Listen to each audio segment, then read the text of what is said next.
Hello again. So this morning we're going to do strengthening the lower back, the hips and the glutes. And we're going to do it by building a very strong foundation for the whole body, especially your back, by strengthening the powerful muscles in your lower body. These standing postures that we're about to do help to build stamina and muscular endurance. They add legs to your spine and they'll help relieve symptoms of sciatica. So let's go to standing on our mat. You'll need to take socks off. Okay, you don't have to, of course, but it helps to stop you slipping.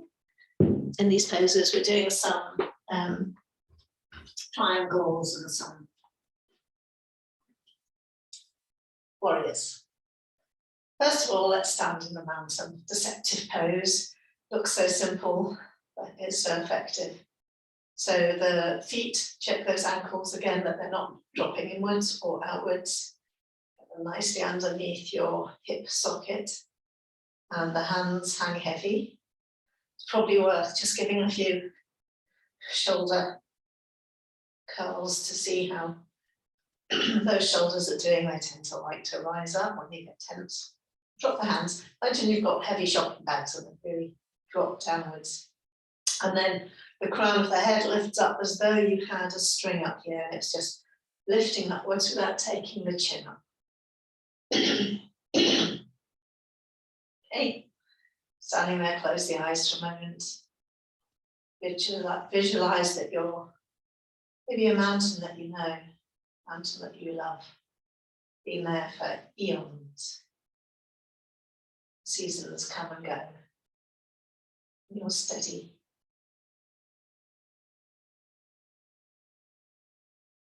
You're solid and immovable. Just being for a moment. No rush. Okay, let me just adjust the video.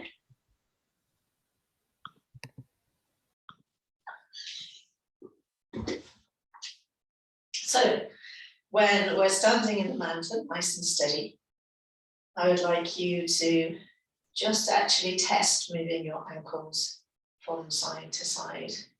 How does that feel? Okay, and then do a few circles around on the feet. And the other way.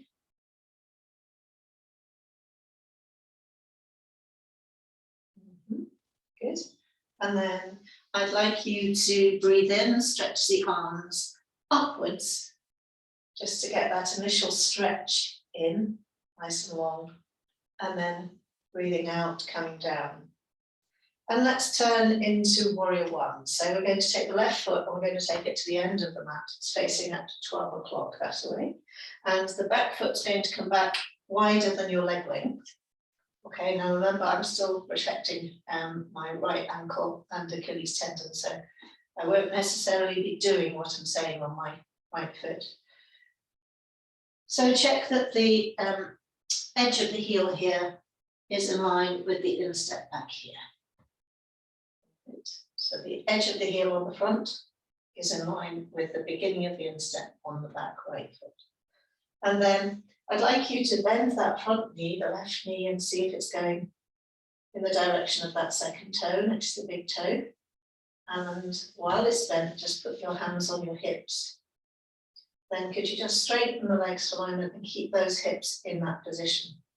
The reason we do that is we check and get into the position that doesn't compromise this knee joint, so it's not traveling in strange ways because it's a hinge joint. Then I'd like you to breathe in, raise the arms. Now the arms, they always feel like they're in the right place, but if you look behind you, that right hand has probably traveled to the front of it, so move it back. And then engage the base lock, if you know how to do that, abdominal lock. Breathe out and simply bend over the second toe, that left knee. Okay, but we're not taking the torso forward. Okay, turn the arms for a moment and go up. Right, so we're now facing 12 o'clock. Lovely, breathing into that.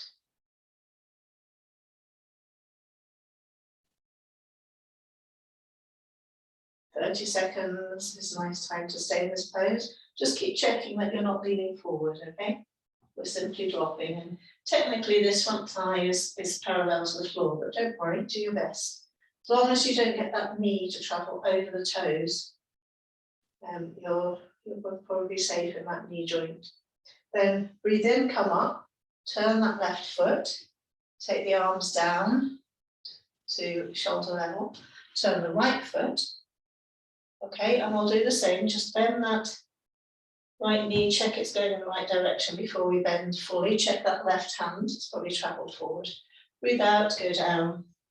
See if you can hold the base lock around the perineum, abdominal core slightly pulled in the abdominal area, looking along the arm into infinity, and then moving straight into warrior with the arms up, okay? So you might find that you can walk that front foot a little bit more forward. The wider the arms are, the easier the pose is, to be honest. And if the back toes are slightly facing inwards, that helps as well. And then you can turn the torso so you're looking at the new 12 o'clock on the other end of your mat. And we might be wobbling a bit, but we're breathing, holding the pose, relaxing the shoulders, looking straight ahead, trying to open out the back knee if possible. Might not be possible, see what you can do. And then if you're too tired, so straighten that front knee, turn the feet to the front, place the arms at shoulder level, walk the feet together, heel toe, and shake them out a moment. Well done. So going straight into the warriors, a little bit hard work, but well done. See a little bit of rotating those hip joints both ways. Okay. And then we'll do that again, but we'll keep the arms out at shoulder level. So again, left foot out to the side, we'll make this 12 o'clock when the left toes are pointing. Put the right foot back, slightly pointing in a little. Okay, check the front knee, left knee going over the second toe, hands on pelvis. Okay, let's keep that there, straighten for a moment. Straight that front knee. Breathe in, arms up. Check the back hand. Check that they're about level, they're not tilted. And then breathing out, bend that front knee, go down, look to 12 o'clock along the arm. Strong, invincible warrior. Again, you might find you can just tiptoe, little squidgy toes puddling along the mat, that front foot forward. So you're going down deeper without leaning. And you'll feel it on this right hip at the back as there's a tendency to want to open that out by leaning forward. Just holding the position and breathing, dropping the shoulders. Shoulder blades, if anything, are coming together and dropping to your tailbone. 30 seconds. Up to, you'll love this. 30 seconds is about the minimum, but 10 seconds is better than nothing. Maximum in the textbooks is 3 hours on each side. Okay, we're not doing that this morning. Breathe in, coming up, turn the feet to the front. Okay, turn the right foot now out, bring the left toes in a bit. Check that right knee is going over the second toe. We've got the new 12 o'clock now, you put it into the mat. Check the back arm, it's wandered to the front again probably. Breathe out, you're going down, trying to get this thigh towards parallel to the mat. Okay, and I'm leaning a bit, whoops, so straightening up the torso, dropping the shoulders, shoulder blades together, looking along the front arm into infinity. Nice and deep breaths, nice and steady. Challenging pose, I know. Very challenging pose. See if you can widen the gap between the feet. And we'll stay here for 3 hours, no, about 30 seconds. Okay, breathe in, push up, bring the feet to the front, breathe out and come down, walk the feet together. Well done. Yes, strong pose, okay. Maybe rub the legs. A bit of a rub always helps. So that helps to open up your heart center and increase your lung capacity. and stretches your shoulders and hips, lengthens the spine, stimulates circulation and the mind, and strengthens these legs, which is what we really need strong legs for a strong foundation. And of course, it builds endurance, especially if you do it for 3 hours on each side, which we recommend. So the next one is the triangle. So 2 very strong poses this morning. And I'd shake out the legs a little bit more before we do the triangle. Okay, and then again, let's change first foot. First foot, this time it's going to be the right. So right foot pointing to 12 o'clock this way. Left foot is back your leg length width apart. Okay, again, we do knee bend, even though we don't bend the knee in triangle. In Kunasana, the triangle, the knees are straight, but of course we need to get these hips in the right position. So just bend the knee over that second toe, hands on hips, got the right position for the hips now. Straighten the knee, keep those hips exactly there. So they're not flat on, are they there? Just slightly at this angle, going that way.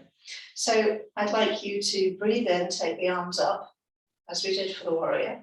But this time, really concentrate on lifting your rib cage away from your waist, up and away. Okay, and then lift, lift, lift, breathe in and over. We go down to somewhere on that leg, placing the hand on the leg. If you want, you can have a block by your leg, if that makes it easier. Blocks aren't cheating, blocks are helping to get the pose most beneficial for your body without struggle and strain. And then the opposite hand goes up straight, and you can look up. Okay. So with a block, or placing the hand on the shin or knee or floor, hopefully this pose is fairly comfortable. If you feel able to, and a bit stretchy, you can take the hand over into the extended triangle and look up through the upper arm. Okay. And just making sure you're not overstretching on that front back of the leg. Breathing into it in about 30 seconds, but 10 seconds, 15, 20, anything's better than nothing. Okay, and then bend the knee, push, place the right hand on the right knee, push, come up, turn the feet. You might want to place your block ready on the other side. Turn the feet to the left foot. It's now facing the new 12 o'clock. Turn the back foot in slightly to about 1:30. Okay, check that you feel that's your leg length part. Bend that front knee. Checking that you've got your pelvis in the right position as it gets front knee travels over the second toe. Okay, straighten the front leg. Keep the pelvis there. Arms up. Lift from the crown of the head. Lift the rib cage away from the waist, up and over, so we don't compromise those internal organs. Going down either towards your ankle or the floor, or if you want, a block on the inside or outside. Okay. And looking up to the heavens. I kind of recommend a block, if you're doing this in the morning, you'll be stiff, so it makes even more sense to not damage or hurt anything whilst enjoying the benefits of the pose. And then if you wish, you don't have to, breathing out, taking the hand over the ear, not forward, you don't drop that right shoulder, but just over the ear and look up through the upper arm, breathing into it, push that right hip back a little. Breathing, breathing, breathing. You want to feel that you've got a really strong stretch from your right ankle to your right fingertips. See if you can make that even longer. It'll open out the right hip area too, and flank. Lovely. Breathing, breathing, breathing. Hard work, but very, very good for us. Okay, and the other side, we came up to get out of it. You might be tired now, so you can bend that front knee, go down a little to kneeling, and take a pause. Okay, you don't always have to come out of the pose upwards, especially if you're feeling tired. And lots of people call that triangle to Kunasana the happy pose. because it really opens up the heart center. There's a lot of stretch across the chest area, allowing you to give and receive love. The heart center tends to be tight and protected for a lot of people. It also relieves stress and helps with sciatica, which could obviously make you feel very happy too. And it lengthens your spine, stabilizes your torso and your legs, and helps to build focus. So what's not to like there, okay? And then we can move into that and do the extended angle pose if you like. Have we got time? Yes, we have. So coming up, let's do the left side first this time. I like to alternate. So left foot going out. You probably need your block for this one. And again, just check. You can do leg length width apart. Usually that back foot, the toes are slightly in, they're not pointing straight out at that's 12 o'clock to 3 o'clock. They're coming into about 1:30. Okay. And let's take the arms up. Bend that front knee. You've got used to doing that now, just checking the pelvis. And then maybe walk, scrunching your toes a little bit wider along your mat so that you can go down and rest your elbow on that knee. The right hand goes up to the ceiling, okay, and you look up. So this might feel easier than going into a triangle. You can see it's a sort of mixture of the triangle and the warrior. Breathing into it. Relaxing, relax your hands. The top hand, the palm is facing forwards. So for me, towards you. Palm facing towards you. And then to come out of it, I would straighten the leg. Okay, and before we do the other side, I'd like you to turn the right foot so the toes are facing towards this 12 o'clock, and you're going into this very tricky back of the hamstring stretch. Now, because of that right Achilles tendon, I am going to protect it. So I'm putting my knee down, but if you could just have a look at me, the legs are straight and hopefully that back heel for you is going towards the ground. I'm just going to protect mine. Okay, so you're trying to get a front leg straight stretch. Not easy, and bringing the head down towards the shin. And the feet in this one are not one foot behind the other in a straight line. If you have lines on your mat, they're actually staggered, so it's as though one is on one tram line and the other is further out on its other tram line. Very strong, stretchy pose. Then turn the feet back towards the front and turn right round and point the right foot to 12 o'clock. Okay, and let's come up from there. So push on your right knee with one hand and then the other hand, so up.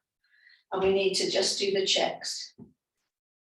Left foot pointing at what will now be about, 10:30. This front right foot is pointed to the new 12 o'clock. Then that front knee, just to check the pelvis. Okay, drop shoulders, they're probably doing all sorts of funny things as shoulders do. Bring the arms up. Okay, bend that front knee, maybe scrunch your toes a little bit along your mat to extend the gap between front and back foot. And then drop your right elbow to your knee and take your arm up to the heavens, okay? So allowing that lovely groin stretch. And you can look up to the heavens, relax your right hand in case it's gone into a fist. Palm of your top hand, mine's facing my video screen. Breathing into it, pushing the outside of the ankle of the left foot so it's not collapsing. And then let's bring that left hand down to the floor by the right foot, both hands down. Turn the left foot, so you're on tram lines now and you're straightening out both legs. And if you'll notice with me, my legs aren't particularly straight, but I'm doing the best I can. Lengthen your rib cage towards your knee, so you don't scrunch up your abdominal organs, and bringing the forehead to the shin. So relax the shoulders once you're in the pose. Breathing into it. Elbows can be bent. Okay, and in the evening, this is a much easier pose to do when those hamstrings have actually warmed up a lot. In the daytime, not particularly easy. So just staying in that for a few more breaths. Relax down, head down, use the weight of the head to help you come down a bit more. And then to come out of it, you might be pleased to hear we're coming down. So left knee comes down to the ground. Bring that right foot forward back. Pause for a moment. Just resting, kneeling. Pausing, hands on the, possibly somewhere on the thighs. Crown of the head again, lifting upwards. So that pose that we did, the extended angle, is really good for arthritis and sciatica. It opens the hips and the groins, lengthens that spine beautifully. Also helps increase lung capacity, improves digestion, and builds focus. So beneficial. And when we went into that long hamstring stretch, it lengthens all the muscles really in the lower body, releasing around the hips, and as you felt, boy, stretching those hamstrings, improves balance, lengthens the spine, stimulates the thyroid and parathyroids here in the throat, clears the mind and relieves stress. So again, what's not to like? And let's see, we're just coming up to 20 minutes, so see if we can squeeze this one in. If you could extend the legs out as far as is comfortable for you. We'll do the straddle twist. So breathing in, take the arms up. Breathe out, coming down. And placing the hands comfortably. A lot of yoga teachers say place them between the feet. It's up to you. They can be just in front of the feet, okay? Lowering down, lowering the head down. And when you're down comfortably, place your left hand in the middle and bring your right hand up. Keep your elbow bent at first and then straighten it up. And breathe out, bend and straighten up. Is the left arm bend. So the head goes close to the floor and then up. Okay, and then breathe out. Can you place both hands on your ankles and drop the head so wide, angled. With bend.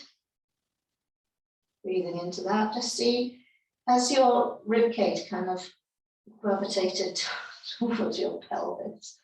Try and move it away. Give a bit more space to those internal organs. Bless them, they need it. Okay, and then of course we need to do the other side. So place the right hand in the middle on the floor, palm down. Left hand goes up, looking up.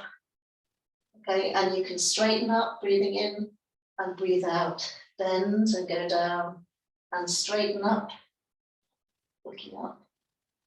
Bend on the out breath, bring that right elbow down. In, lengthen up. Out, go down, and then eventually coming down again, both hands on the ankles are really dropping into the pose. Try and allow those shoulders as low down as you can, seeing how that feels. So the wider your legs are in this pose, you know, the easier it will be. It's wonderful strength for those feet, ankles, knees, inner thighs, lower back, tones your abdominal muscles, builds focus and willpower, even helps relieve sinus problems. So to finish, walking heel toe, the feet to the front. Okay, and that was the last pose. So breathing in, coming up, and breathing out. Lovely, thank you. That should make you feel really good. Lovely.